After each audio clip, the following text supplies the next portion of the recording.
एक तरफ हमारा देश इस स्टेज पे चला गया है कि हम इच्छा मृत्यु को भी right to die with dignity मान के आगे बढ़ रहे हैं, और दूसरी तरफ एक गरीब घर की बेटी जिसके इज्जत आबरू को लूट करके कुछ दरिंदों ने पैर से घसीट करके उसे एक कुएं में फेंक देते हैं। इस लड़की के डिग्निटी का क्या, इसके फैमिली के डिग्निटी का क्या, हमारे बिहार के डिग्निटी का क्या? न्याय मिला तो मिला, नहीं तो टोटल बच्चे को जहर खिलाकर हम खाकर मर जाएंगे बस। एक बाप ये बात कब कह सकता है? जब उसे सिस्टम पे विश्वास ना हो।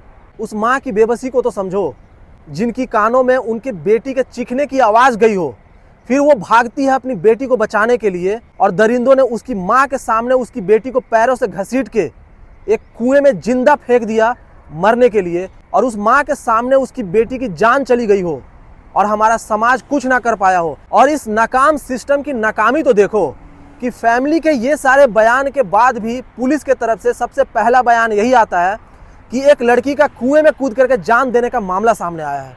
और हद तो तब हो गई जब पोस्टमार्टम रिपोर्ट में भी कहीं पे भी रेप का जिक्र नहीं होता है। जहां 30 लाख रुपए में दरोगा की सीट बिकती हो, वो दरोगा समाज के हित में कितना काम करेगा, आप इसी बात से अंदाजा लगा सकते हैं। हमारी समाज इतनी नंगी है कि बलात्कारियों के खिलाफ भी लोग आवाज जाति देखकर उठाते हैं। और ऐसी कौन सी समाज है जहां बलात्कारियों के ऊपर एक्शन लेने पे आपका वोट बैंक खतरे में आ जाता हो? हमारे सीएम नीतीश कुमार से मेरा डायरेक्ट सवाल है, क्या लगता है आपको ये जो फुटेज सामने आई है ये सिर्फ बिहार की गांवों में ही सीमित होगा? पूरा देश विदेश इस फोटो को नहीं देख रहा होगा? पूरी दुनिया नहीं देख रही होगी बिहार की इस फर्स्ट क्लास फैसिलिटी को, जहां पे एक रेप विक्टिम को ऐसे लेटाया हुआ है और एक पुलिसकर्मी वहां पे बैठ करके पैर पे पैर रख करके रिपोर्ट लिख रहे हैं, जहां पे एक रोती बिलखती हुई माँ भी बैठी हुई है बगल में।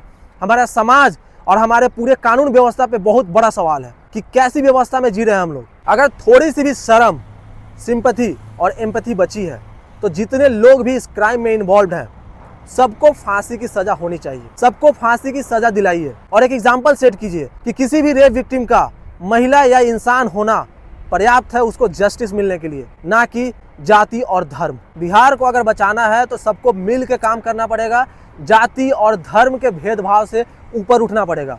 बलात्कारियों का कोई जाति या धर्म नहीं होता, वो गुनहगार होते हैं और समाज के नाम पे कलंक होते हैं। समाज में वो ऐसे कीड़े मकोड़े होते हैं जिनको मसल देना ही सबसे बड़ी जीत होती है इस समाज के लिए। अगर हम समाज में ऐसे दरिंदों के खिलाफ आवाज नहीं उठा सकते हैं तो हमारा इस समाज में होना व्यर्थ है।